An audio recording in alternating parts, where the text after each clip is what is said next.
Campfire के last episode में हमने देखा था कि वेई ने न्यानमिंग से मदद मांगी थी। डार्क पावर वाले लोगों के पास चला गया था और उसने वहां फेंगनू की भी जान बचा ली थी। वह फेंगनू और लान को आजाद कराकर वहां से ले आया था। Magic chief ice and fire के एपिसोड 139 में हम देखते हैं आज फाइनल कंपटीशन एंड होने वाला था। रोंग विंग न्यानमिंग को वहां देख कहता है कि भाई तुम इतने समय से कहाँ थे, मैं तुम्हारा इंतजार कर रहा था। तभी बिंग यून न्यानमिंग को देखकर फिर सोच में पड़ जाती है। अब हमें पास्ट का सीन दिखाया जाता है जहाँ बिंग यून न्यान की माँ के पास आती है जिसका नाम बिंग लिन है। बिंग लिन कहती है कि छोटी सी बिंग यून अब बड़ी होती जा रही है। बिंग यून उन्हें बताती है कि मास्टर ने आज मुझे एक नया मैजिक सिखाया है, अब आप इसे देखकर बताएं कि यह कैसा है। और अब वह उस मैजिक को वहां पर परफॉर्म करने लगती है। बिंग लिन की आंखों में आंसू भर आते हैं। यह देखकर बिंग यून कहती है कि सिस्टर आप क्यों रो रही हो, क्या मैंने कुछ गलत कर दिया है। इस पर बिंग लिन कहती है कि मुझे बस न्यानमिंग की याद आ रही है। बिंग यून कहती है कि सीनियर सिस्टर आप हमेशा न्यानमिंग के बारे में अक्सर बात करती रहती हैं, वह वैसे किस तरह का व्यक्ति है। इस पर बिंग लिन बताती है कि वह मेरा बेटा है, वह तुम्हारे जैसा एक अच्छा व्यक्ति है और समझदार भी।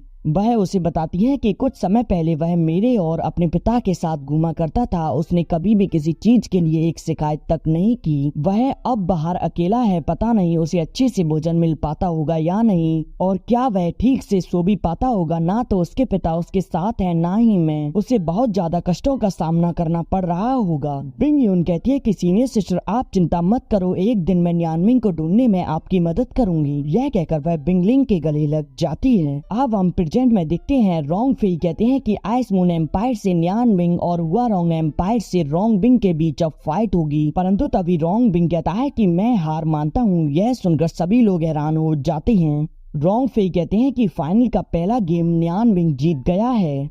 बिंग यून यह सब देखकर सोचती है कि रोंग जी ने गेम में हार मान ली, चलो कोई बात नहीं। परंतु अब तो रोंग बिंग ने भी हार मान ली। न्यानमिंग तुम जीतने के लिए इतने गंदे तरीकों का उपयोग करोगी, मुझे इसकी उम्मीद नहीं थी। सीनियर सिस्टर को नहीं पता कि न्यानमिंग तुम इस तरह के बन गए हो। अब एम्परर रोंग यांग से पूछती है कि मेरे हुआरोंग एम्पायर के प्लेयर हार क्यों मान रहे हैं। अगर इस बारे में पूरे एम्पायर में खबर फैल गई तो मैं अपना चेहरा भी नहीं दिखा पाऊंगा। तभी पास बैठी ये न्यू कहती कि ग्रांड पा रोंग बिंग पहले बिंग से फाइट करने की वजह से घायल हो चुका है, जिससे उसकी पिछली चोटें अभी तक ठीक नहीं हुई हैं। यह सुनकर एम्पर कहते हैं कि तुम अच्छा अभी से उसकी पक्ष लेने लगी हो। रोंग यांग कहते हैं कि एम्पर डार्क रेस के लोग एनर्जी को कलेक्ट कर रहे हैं, वह कुछ बड़ा करने वाले हैं, हम उन्हें सफल नहीं होने देना चाहते, इसीलिए मैंने अपने लोगों से कहा है कि कोई भी फाइट ना करे, वह पहले ही हार मान लें। रोंग फेई कहते हैं कि 5 एम्पायर के उभरते मैच कॉम्पिटिशन के फाइनल का दूसरा राउंड लैंग मू एम्पायर से मू जिंग और आइस गॉड टॉबर से बिंग यून के बीच होगा। यह सुनकर न्यानमिंग कहता है कि यह फाइनल का लास्ट मैच है, वह दोनों अपना सर्वश्रेष्ठ प्रयास करेंगे जीतने के लिए।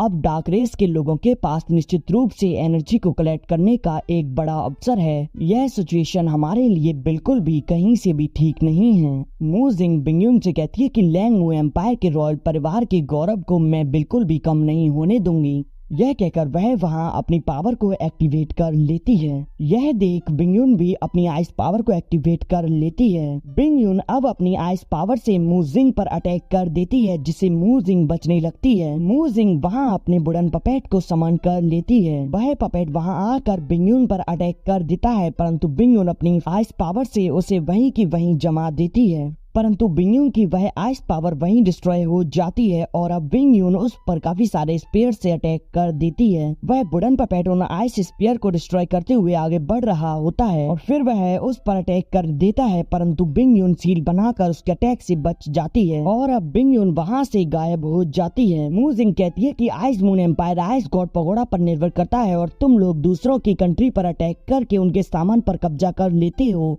इस पर बिंग यून कहती है कि आइस गॉड टावर एकदम प्योर है, तुम्हें आइस गॉड टावर की बदनामी करने की अनुमति किसने दी। मू जिंग अपनी पावर को रिलीज करके उसे ढूंढने की कोशिश करती है, परंतु वह उसे नहीं मिल पाती। तभी बिंग यून उसके पीछे अपेयर होती है। मू जिंग उसे देखती है, तब तक बिंग यून उस पर अटैक कर चुकी होती है। अब बिंग यून वहां पर अपने एक्सट्रीम आइस एलिमेंट को समन कर लेती है। यह देखकर मू जिंग वहां पर अपने फुल वुडन बगीचा को समन कर लेती है और अब वह अरीना एक तरफ आइस और एक तरफ बगीचे में बदल चुका होता है। मूजिंग के बगीचे के फूल खिल जाते हैं, परंतु बिंगयुन उन्हें अपनी बर्फ से जमा देती है और फिर थोड़ी देर में वह ब्लास्ट होकर डिस्ट्रॉय हो जाते हैं। इससे मूजिंग का वुडन पपेट भी लड़खड़ा कर नीचे गिर जाता है, परंतु मूजिंग हार नहीं मानती और फिर से वह अपने वुडन पपेट को खड़ा कर लेती है और अब वह अपने फूलों से बिंगयुन पर अटैक कर देती है। यह देखकर बिंगयुन आइस क्रिस्टल से उस वुडन पपेट को वहीं कैद कर लेती है, परंतु बिंगयुन उन आइस क्रिस्टल को डिस्ट्रॉय करते हुए फोर हैंड से बिंगयुन पर अटैक कर देती है। उसे लगता है कि इस बार बिंगयुन इस अटैक से नहीं बच पाई होगी, परंतु बिंगयुन तुरंत उसके पीछे आकर आइस क्रिस्टल से उस पर अटैक कर देती और वह उसके उस वुडन पपेट को बर्फ में वहीं की वहीं जमा देती है। अब बिंगयुन अपनी आइस को हटा देती है। मूजिंग कहती है कि मैं हार गई, लेकिन इसका मतलब यह नहीं कि मेरा लिंगमू एम्पायर हार गया। हम लोग तुमसे जरूर ही अवसर मिलने पर एक दिन इस सब का हिसाब लेंगे। बिंगयुन सोचती है कि मैंने नहीं सोचा था कि सारे लोग आइस गॉड पैगोडा के बारे में ऐसा सोचते हैं। रॉन्ग फे अनाउंस करते हैं कि इस मैच को बिंगयुन जीत चुकी है।